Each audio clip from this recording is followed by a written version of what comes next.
takes a community to raise a kid, honestly. And if the community is broken, then the kid will be broken too, because like back home, it takes a village to raise a child. So if the village is not cooperating, then that kid is gonna end up messed up, because if you're surrounded by negativity, if you're surrounded by we don't believe in you, or you're gonna go nowhere, where will you go?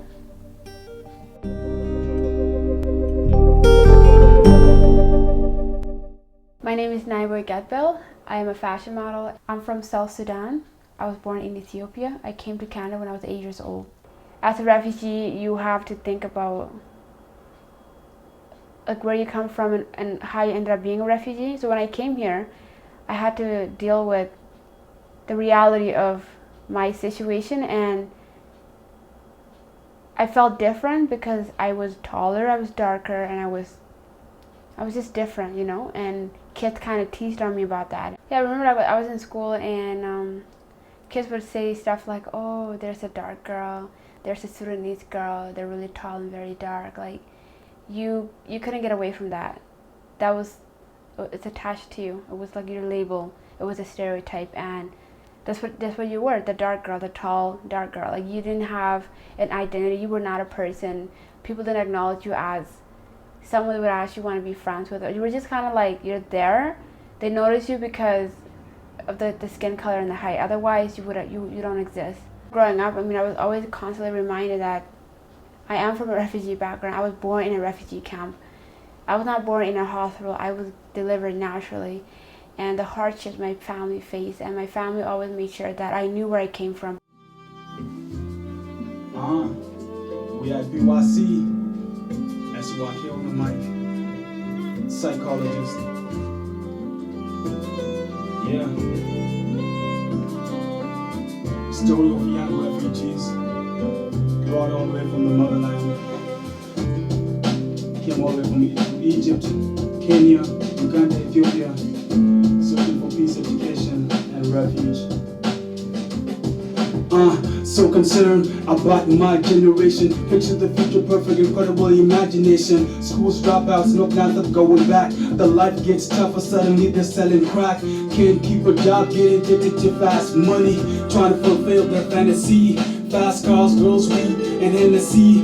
Money over everything is the mind state. Some of us were patient, most couldn't wait. Temptation dominated them, couldn't choose their fate. Completely forgetting why we're here and how much the parents gave up to bring us here.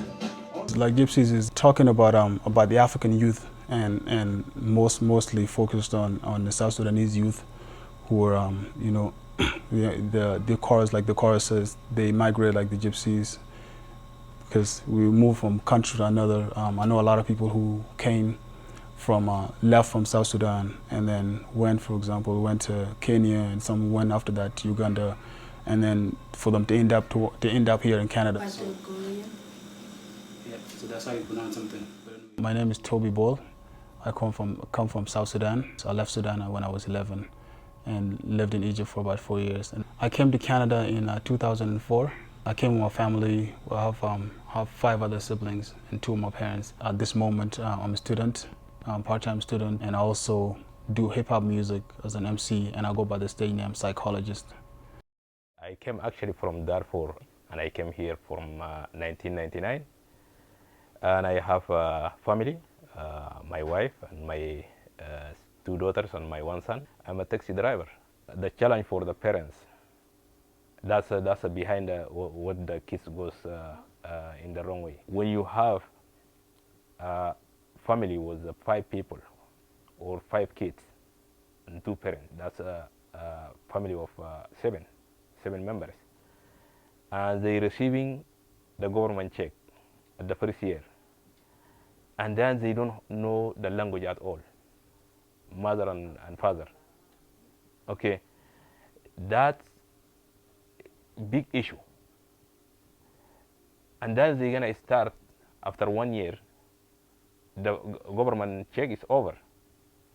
Okay, they go to school. That's 1,000 hours. Somebody came 0, go 1,000 hours a year. He can't have enough education that he can have a good job. What they're gonna do? They're gonna start going for cleaning. And that's good. That's one knows little bit language goes to cleaning. The 0-1 goes to the Kargel or lakeside to cut the meat. Those kids, if those parents by that way, they are willing to bring the food in the table. Who's gonna take care for those kids? Those kids, they need the parents beside them, or the community, a strong community. In that way, I feel like those children future, our children as a Sudanese, their future in danger, because they can't have a future and they can't compete with the other communities' children. Issue at home, issue at school, issue at the financial, all this is surrender for them. My parents, they were at that time, they were very traditional and very like strict. They didn't want any Western influences, so they made sure we were not watching too much TV. They made sure we didn't have any white friends. They made sure that our friends were limited to just church groups or something like that. Like we were not, and when we were in the West, people are very expressive. In Africa, people are told what to say, especially if you're a girl. You have to act a certain way, respect your father, respect your mom, you gotta cook and clean. And if you don't follow that, then you're kind of going against the culture. And I was very expressive as a kid, and my parents saw that as, okay, the West has to influence you and you're out of control. So it wasn't easy growing up. It was kind of like hard because the cultures were clashing.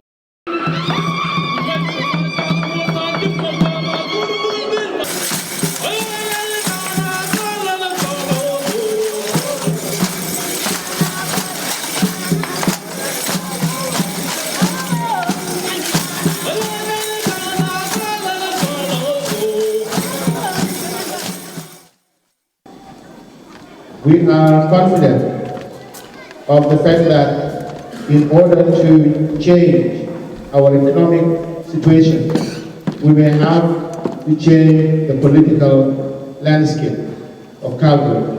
As well, we desire an urgent collaboration with our partners, agencies, and are hopeful that we can all work together for a common goal.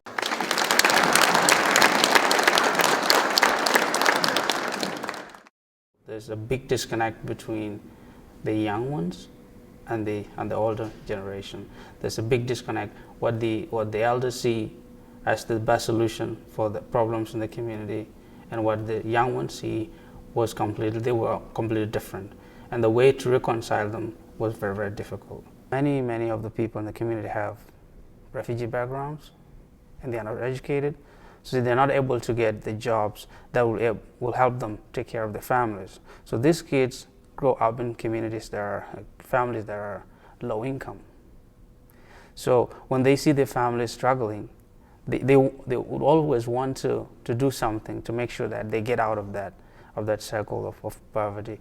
And what they do when they don't do well in school, and they want to do something to make sure that they are not looked at as poor. Without any solution to solving this, they end up getting into crime and other things. I don't find it funny, cause these were my friends. I hung and ate with them, hot girls with them. Good times we had, I can only remember. It's heartbroken, you know, like it's just when it happens, you really don't know what to do about it.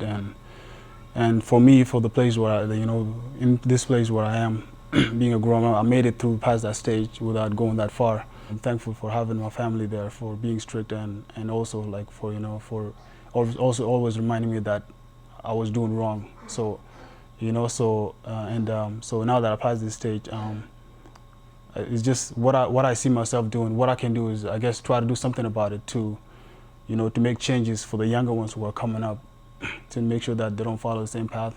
We can ignite the fire, we can make it even higher, we can cure diseases, poverty decreases, education can bring success to our generation, no more drugs or dropouts or kids on the street. We should be the ones to help them stand on their feet. Life can be hard, you would feel alone in the dark. I just recently lost a friend.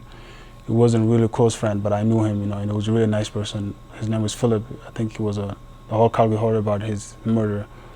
And so when I see things like that happen, is like someone that I really know is like, I guess next time I know somebody that's not doing right, I just try to tell them, because after anything happens to them, if they ended up dying, I'll probably say to myself, like, how come I could have tried at least, you know. Many youth,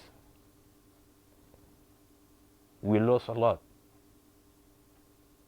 Some are getting killed by police, or some are getting killed by themselves. They fight each other. They think the West has influenced us to do such things, because back home it's unheard of. Gang violence, no. Teenage pregnancy doesn't even happen. So when you come here and these things are happening, they're like, the West influence our youth to behave in this way, and they don't think that these kids are oppressed, and some act out because some are poor and they go to drug dealing to make money, not because they want to or they love the drug dealing. It's because it's a way out of poverty. Maybe they didn't finish high school, maybe they can't get hired at a job. What's the only way out? Drugs. So they sell them and they make a good living. So why would you stop selling drugs when you make maybe $5-6 grand a month that you ever make in your whole life? So people have to understand that sometimes, and then teenage pregnancy, it happens because sometimes girls are not educated, or sometimes they're raped. So people have to understand why the community is the way it is, and go to the roots of the problem instead of judging from what we hear or what we see. Because all these kids, I know some, and they're actually really good people. They had plans of going somewhere in life, but I feel like the world just kind of gave up on them. No one believes in them. So when no one believes in you and you want to be successful, how are you going to do it?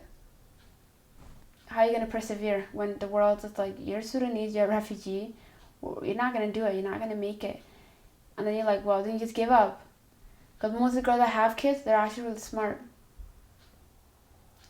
But no one's seen that or believed in that, so they sidetracked. And the guys, I mean, they're smart too, but when the world look at you like you're the darkest skinned guy we'll ever see in Calgary, there's the stereotypes where, oh, you're in a gang, or you own a gun, or you do drugs, or you're going to be a bad employee, you're going to steal. How are you going to find work? If a child cannot find true sense of self within the family, within the community, then that child will always want to get it somewhere. It doesn't matter where it is. It's looking for authentication of the self. That's all they do.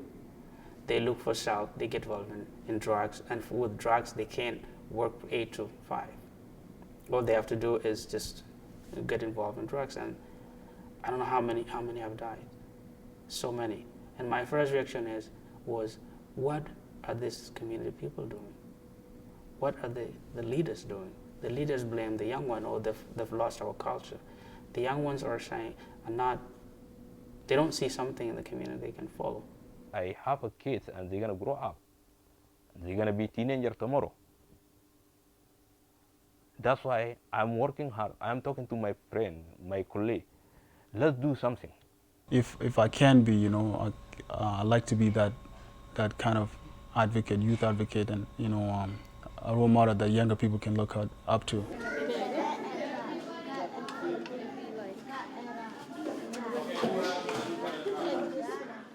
Parents need to be involved in their lives, and they need to be more positive. And the community, they need to make programs for these youth to enjoy themselves and to be enlightened and to get smart and to know who they are as a people, so then they can kind of instill some sort of confidence in them.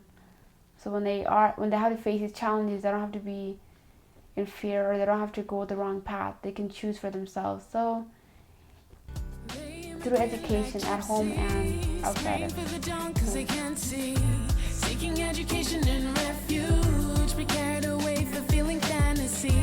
They immigrate like gypsies, praying for the dawn cause they can't see. Seeking education and refuge, be carried away for feeling fantasy. I don't find it funny, cause these were my friends. I hung and ate with them, hung girls with them. Good times we had, I can only reminisce. It's obvious every human got flaws. The world challenges you with non-stop problems. You just wanna vanish. I see you nod. Put yourself in them shoes before you judge. Society takes no blame. that did time, everything that made them do. With the unfair, merciless justice too. I get impersonated and I take the blame. Meanwhile, the real criminal is out here gaming. Put through court trials and no one hear my cries. How fair is that? Yet still I rise. Put through court trials and no one hear my cries. How fair is that? Yet still I rise. They immigrated like gypsies.